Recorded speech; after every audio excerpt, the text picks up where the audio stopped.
안녕하세요. 이번 영상에서는 입체 도형의 건널비와 부피에 대해서 알아보도록 하겠습니다. 이 영상의 전에 평면 도형의 성질에서 다각형과 원과 부채꼴에 대해서 이야기를 했었고요. 바로 전 영상인 다면체와 회전체에서 다면체와 회전체의 여러가지 성질들에 대해서 알아보았습니다. 그럼 이번 영상에서는 지난 시간에 배웠던 다면체와 회전체의 일부인 기둥과 뿔 그리고 구에 대해서 건널비와 부피가 어떻게 되는지 알아보겠습니다. 우선 기둥부터 가보겠습니다. 기둥의 건널비를 먼저 구해보고 부피로 가하는 것으로 하겠습니다. 기둥은 각기둥과 원기둥이 있는데요. 건널비와 부피도 각기둥과 원기둥으로 나눠서 설명을 해보도록 하겠습니다. 우선은 기둥의 건널비에 대해서 먼저 이야기를 해보겠습니다. 이렇게 각기둥이 있다고 하겠습니다. 위에 있는 뚜껑과 아래에 있는 뚜껑이 합동이라는 것을 우리가 배웠죠. 그래서 윗뚜껑과 아랫뚜껑, 즉 밑면이 두 개가 있을 것이고요. 그리고 그 밑면에 경계면을 기준으로 하여서 이렇게 둘러싸고 있는 옆면들이 있을 것입니다. 지금 사각기둥의 경우에는 옆면이 이쪽 면과 이쪽 면이 합동이라서 이쪽 면을 A라고 했을 때 A가 두 개가 있고요. 그리고 이쪽 면을 B라고 하면 이쪽 면과 이쪽 면이 합동이기 때문에 B가 두 개가 되어서 이것들을 모두 다 더해주면 각 기둥의 건널비가 되겠습니다. 이러한 기둥을 이런 식으로 전개도를 펼쳐볼 수가 있고요. 지금 이렇게 파란색으로 칠한 부분은 밑면이고 초록색으로 칠하는 부분은 옆면이 됩니다. 따라서 각 기둥의 건널비 같은 경우는 밑면이 두 개 그리고 전체 옆면을 더하면 건널비가 나오게 되겠지요. 원기둥도 상황은 비슷합니다. 원기둥을 오른쪽에 그려볼 텐데요. 원기둥은 이런 형태로 되어 있죠. 그래서 밑면이 똑같이 뚜껑 두 개가 이렇게 있고요. 원기둥의 경우는 옆면이라는 것이 이렇게 통으로 하나의 직사각형으로 되어 있죠. 그래서 밑면 두 개 곱하기 옆면이 되겠습니다. 똑같이 전개도를 그려보면 이런 식으로 밑면이 있을 것이고요. 그리고 이렇게 옆면이 직사각형의 형태로 존재를 하고요. 그래서 파란색으로 색칠한 밑면 두 개와 초록색으로 빗금치는 옆면 하나를 더하면 기둥의 건널비가 나오겠습니다. 그럼 다음으로 기둥의 부피에 대해서 알아보겠습니다. 가장 간단한 도형이 위에서 보았던 사각기둥인데요. 우선은 부피를 구하는 기준을 알아야겠죠. 부피를 구하는 기준의 경우는 이전에 했듯이 모든 변이 1인 정육면체의 부피를 1이라고 정의했습니다. 그러면 이렇게 사각기둥이 있을 텐데요. 사각기둥의 경우는 여기가 A, 여기가 B, 여기가 C라면 정육면체가 이런 식으로 이쪽에 A개, 이쪽에 B개, 위쪽으로 C개가 차곡차곡 벽돌처럼 쌓여있는 모습을 생각하시면 될 것 같습니다. 그래서 사각기둥의 경우는 정육면체의 개수 곱하기 각 변의 길이만큼 곱해주시면 부피를 쉽게 구할 수 있습니다. 그런데 밑면에는 정육면체가 AB개에 들어가겠죠. 그래서 밑면을 S라고 한다면 S가 AB가 되게 되고 전체 부피는 결국에는 S만큼이 C층만큼 있다고 생각을 하면 되므로 부피를 V라고 하면 S 곱하기 C, 즉 높이를 H라고 해서 H로 쓰겠습니다. 그래서 각 기둥의 부피는 밑넓이 곱하기 높이인 S 곱하기 H가 됩니다. 여기서는 공식을 외우는 것이 중요한 것이 아니고 왜 이 공식이 나왔는지 그것들을 생각해 볼 수 있는 힘이 중요합니다. 이것이 기본이 되어야 다른 각기둥이나 뿔의 부피 등을 구할 때도 쉽게 구할 수가 있습니다. 그러면 밑면이 사각형이 아닌 경우, 예를 들어서 밑면이 삼각형인 경우에는 기둥의 부피를 어떻게 구할 수 있을까요? 정육면체를 집어넣어야 하는데 이 정육면체를 적절하게 잘라서 바닥이 이 삼각형이 되도록 만들어준다고 합시다. 그랬을 때 결국에는 이 사각기둥과 마찬가지로 밑면에 들어가는 정육면체의 개수가 정해질 것이고요. 그 개수가 S라는 것으로 밑넓이라는 것으로 표현이 되겠죠. 그리고 높이를 H라고 하면 그만큼이 H층만큼 쌓여 있을 것이므로 곱하기 H 형태가 되어서 똑같이 밑넓이 곱하기 높이의 형태로 쓸 수 있다는 사실을 알 수 있습니다. 여기서 한 가지 팁이 있는데요. 만약에 사각기둥을 이렇게 잘라낸다고 하겠습니다. 그러면 이 잘라낸 사각기둥의 경우는 이 부분의 넓이 곱하기 높이가 되겠죠. 그런데 이렇게 잘라낸 사각기둥에서 이렇게 반으로 자른다고 해봅시다. 그러면 밑넓이 같은 경우는 이전에 삼각형의 넓이에서 배웠듯이 이것과 이것을 더하면 전체 요만큼이 되지요. 이런 부분들을 활용하여서 이 사각기둥과 이 삼각기둥을 비교를 해보겠습니다. 그림을 다시 정리를 해보았는데요.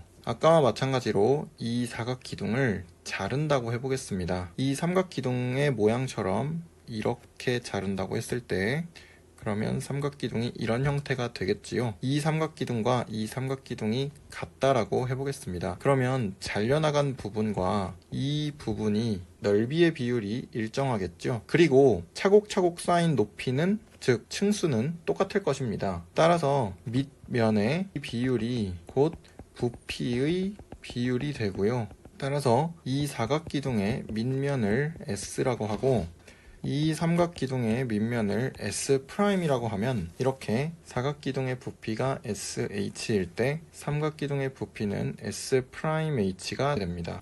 그런데 지금 우리는 층수의 높이를 1로 보았죠. 이 층수를 매우 잘게 쪼개서 아주 얇은 어떤 판들이 쌓인 것이라고 보겠습니다. 이렇게 높이를 아주 작게 잘라서 얇은 판을 쌓은 형태를 생각을 해보겠습니다. 이런 형태는 이전 영상에서 보았던 원의 넓이와 부채꼴의 넓이를 구할 때 활용했던 방법과 비슷한데요. 그때는 원의 넓이와 부채꼴의 넓이를 그런 식으로 구하는 것이 이후에 고등학교 수학에서 적분으로 나온다고 이야기를 했었죠. 여기서도 비슷한 것인데요. 이렇게 얇게 자른 판들을 겹겹이 쌓아 올린 이 부피가 결과적으로 우리가 가장 기본적으로 배웠던 사각기둥의 부피의 몇 배냐라는 것으로 환원이 되고요. 그러면 그 몇 배라는 것은 밑면의 넓이의 비율과 부피의 비율이랑 같게 되고 이것이 확장되었을 때 전문용어로 카발리에리의 원리라고 합니다. 그래서 우리는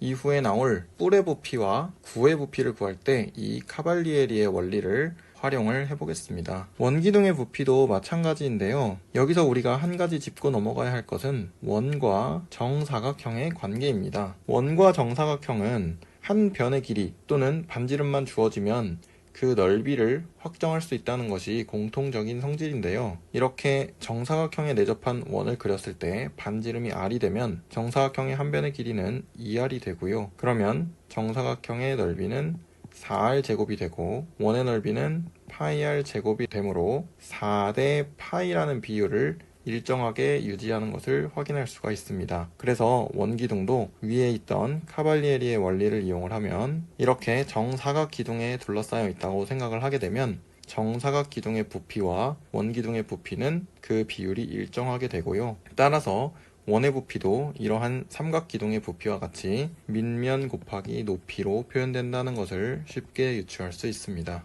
다음은 뿔에 대해서 생각을 해보겠습니다. 뿔도 건널비와 부피의 순서대로 생각을 해볼 텐데요. 우선은 뿔의 건널비부터 생각을 해보겠습니다. 이러한 사각뿔의 경우에 이렇게 전개도를 그릴 수 있다는 것을 알 수 있는데요. 그래서 결국에는 밑넓이와 옆넓이의 합이 건널비가 되겠습니다.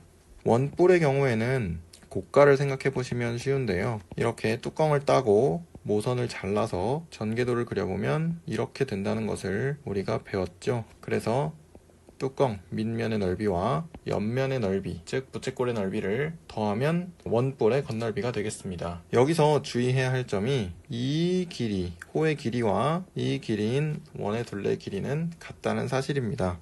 이것과 모선을 이용해서 중심각의 크기를 구하거나 직접적으로 이 부채꼴의 넓이를 구할 수 있습니다. 그럼 다음으로 뿔의 부피에 대해서 알아보겠습니다. 각 뿔의 부피의 경우는 우선은 정육면체에서부터 시작을 하겠습니다. 정육면체의 경우에 이 정육면체의 밑면을 한 면으로 하고 이 꼭지점을 한 점으로 하는 사각기둥을 생각을 해보겠습니다. 이런 식으로 사각기둥이 그려질 텐데요. 그러면 다음으로 이 옆면 중에 한 면을 밑면으로 하고 이 점을 꼭지점으로 하는 사각기둥을 하나 더 그려보겠습니다. 이렇게 나누게 되면 자연스럽게 이 면을 밑면으로 하고 이 꼭지점을 꼭지점으로 하는 사각기둥이 하나가 더 생기는데요. 이것들을 잘 상상해 보면 초록색, 파란색, 빨간색으로 그린 사각기둥들이 모두 합동임을 알 수가 있습니다. 따라서 정육면체는 이러한 3개짜리의 사각기둥들의 합이라는 것을 알 수가 있는데요. 그러면 이 사각기둥 하나의 부피는 정육면체를 3으로 나눈 것이라는 것을 알 수 있습니다. 그런데 우리는 위에서 카발리에리의 원리를 배웠는데요.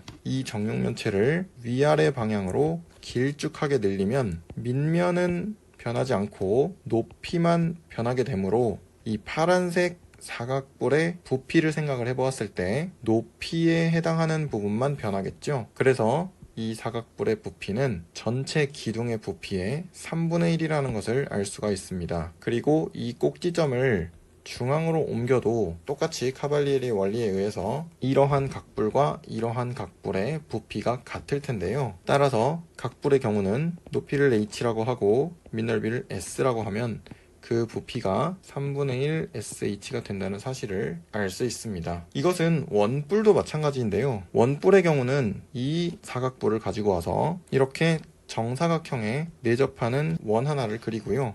그리고 이렇게 된 사각뿔 안에 내접하는 원뿔을 이렇게 그리게 되면 아까와 마찬가지로 부피의 비율이 일정하게 되겠죠. 따라서 원뿔도 부피가 3분의 1 sh라는 것을 알 수가 있고요. 반지름이 r로 주어지면 s가 파이 r의 제곱으로 표현이 되므로 3분의 1 파이 r의 제곱 h라는 사실을 알 수가 있습니다. 이번에는 마지막으로 끝판왕인 9를 보겠습니다. 9의 경우는 건널비를 중학교 1학년 과정에서 설명하는 것이 매우 어려우므로 건널비의 경우는 우선은 그냥 공식화하여 알아두고 가겠습니다. 반지름이 r일 때 9의 건널비는 4파이 r 제곱으로 주어집니다. 9의 건널비를 구하는 과정은 원과 마찬가지로 9의 표면을 잘게 쪼개어서 그것들을 모두 더하는 형태를 취하는데요.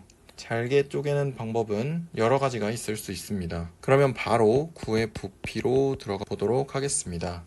9의 부피는 아까 이야기한 카발리에리의 원리를 사용을 할 텐데요. 이렇게 반구가 있고요. 이 반구를 둘러싸고 있는 이러한 원기둥이 있다고 하겠습니다.